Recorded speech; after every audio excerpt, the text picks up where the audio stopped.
Hello everyone! For today's video ay gagawa na naman po tayo ng napakasarap na mango graham shake. Kaya naman kung interesado ka, tara gawin na natin ito. Ang mga kailangan po natin ay 5 mangga, 200 grams na crushed graham, isang can ng condensed milk at syempre yelo.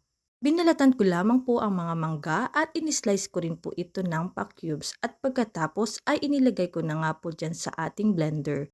Kasunod po ay nilagay ko na rin po yung kalahating can ng condense at syempre nilagyan ko na rin po ito ng yelo at sinimulan ko na nga po itong i-blend. At pagkatapos napakabilis lamang po ng process.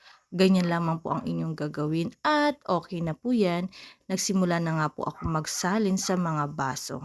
Iniligay ko na nga po ang mango shake and then nagbuhos po ako dyan ng crushed graham and then mango shake ulit at naglagay na naman po ako dyan ng crushed graham and then mango shake at pagkatapos crushed graham ulit and then nilagyan ko po ito ng toppings na mga in-slice na mangga.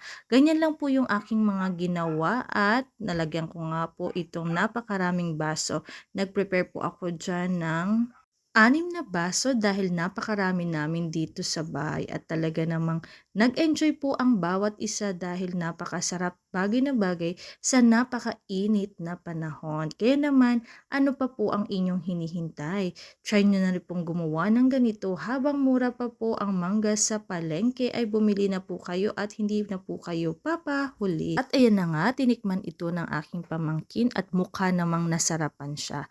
So, paano hanggang dito na lamang po. Marami pong salamat sa inyong panonood. Ingat po kayo palagi. Bye!